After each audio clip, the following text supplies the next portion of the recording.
প্রিয় BA first সেমিস্টারের যারা ছাত্রছাত্রীরা রয়েছে, যারা ইতিহাসে জেনারেল পেপার নিয়ে পড়ছো, পরীক্ষা দেবে তোমরা, এবং মাইনর পেপারে যাদের ইতিহাস রয়েছে, দুজনের জন্যই, উভয়ের জন্যই আজকের এই ভিডিওটি অত্যন্ত গুরুত্বপূর্ণ। কারণ আজকের এই ভিডিওতে আমি তোমাদের উত্তর নিয়ে আলোচনা করব। তোমরা উত্তরগুলো দেখে নাও, এবং তোমরা অনেকেই বলেছো স্যার উত্তরগুলো নিয়ে আলোচনা করতে। ম্যাক্সিমাম জায়গায় তোমাদের উত্তর নিয়ে আলোচনা করা হয় না, তো আমি তোমাদের উত্তর নিয়ে আলোচনা করব আজকে। তো যে প্রশ্নগুলো আসার সম্ভাবনা প্রবল রয়েছে সেই প্রশ্নের উত্তরগুলো নিয়ে আলোচনা করব। তো দেখো, প্রাচীন ভারতের ইতিহাসের উপাদান হিসেবে লিপি ও মুদ্রার গুরুত্ব আলোচনা করো। ভূমিকা: বৈজ্ঞানিক ভিত্তিতে প্রাচীন ভারতের ইতিহাস রচনা করা সম্ভব নয়। এর কারণ হলো প্রাচীনকালে আমাদের পূর্বপুরুষরা ধারাবাহিক ইতিহাস রচনায় আগ্রহী ছিলেন না। এজন্য প্রাচীন ভারতের ইতিহাস রচয়িতাদের বিভিন্ন তথ্য এবং উপকরণের ওপর নির্ভর করে ইতিহাস লিখতে হয়েছে। প্রাচীন ভারতের ইতিহাসের উপাদানের মধ্যে লেখ্য বা লিপি ও মুদ্রা হলো অন্যতম। এই লিপিগুলি ভারত ছাড়াও মধ্য এশিয়া, চীন, পূর্ব ভারতীয় দ্বীপপুঞ্জের নানা স্থানে পাওয়া গেছে। প্রাচীন ভারতের ইতিহাসের উপাদান হিসেবে প্রায় 60,000 লিপি পাওয়া গেছে। তো লিপি লিপি সম্পর্কে ধারণা এবং লিপিগুলির শ্রেণীবিভাগ ও ঐতিহাসিক মূল্য এখানে দেওয়া রয়েছে। লিপির গুরুত্ব দেওয়া রয়েছে। লিপির গুরুত্ব কী রয়েছে? অপরিবর্তিত তথ্য, সন তারিখ নির্ণয়।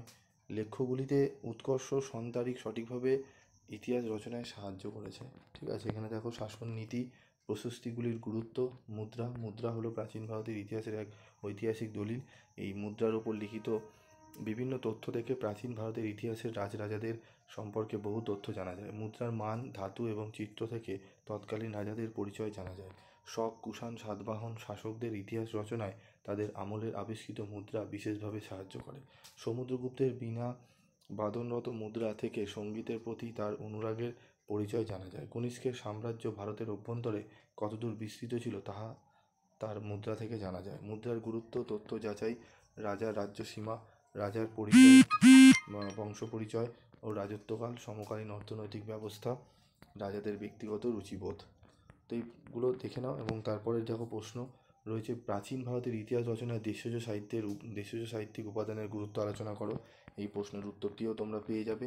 তো এই সমস্ত আলোচনাগুলো দেখছো, এখানে সমস্ত যে আলোচনা হচ্ছে সম্পূর্ণ পিডিএফ নোটস তোমরা ফ্রি অফ কস্টে পাবে। কোথায় পাবে, কীভাবে পাবে সেটি বলে দিই। তোমাদের এই যে ভিডিওটি দেখছো, এই ভিডিওর কমেন্ট বক্সে তোমাদের একটি লিঙ্ক দেওয়া হবে। সেই লিঙ্কে তোমরা ক্লিক করে তোমরা আগে চ্যানেলটি সাবস্ক্রাইব করবে। সাবস্ক্রাইব করে পাশে থাকা বেল আইকনে ক্লিক করে তোমরা লিঙ্কে ক্লিক করলেই তোমরা ডাইরেক্ট একটা গ্রুপে জয়েন্ট হবে। সেই গ্রুপে তোমাদের এই স্টাডি মেটেরিয়াল দিয়ে দেওয়া হবে, সেগুলো তোমরা দেখে পড়তে থাকো। এবং অন্যান্য কোন কোন সাবজেক্টে তোমাদের স্টাডি মেটেরিয়াল লাগবে ফ্রি অফ কস্টে তোমরা বলবে, আমি তোমাদের 60 থেকে 70% স্টাডি মেটেরিয়াল ফ্রি অফ কস্টে দিয়ে দেবো। এবং তোমাদের সেকেন্ড সেমিস্টারেও কিন্তু অনেক স্টাডি মেটেরিয়াল তোমরা কিন্তু পাবে। তার জন্য তোমাদের চ্যানেলের সাথে থাকতে হবে। আজকের মতো ভিডিওটি শেষ করছি। দেখা হচ্ছে পরবর্তী ভিডিওতে। সকলে ভালো থেকো, সুস্থ থেকো।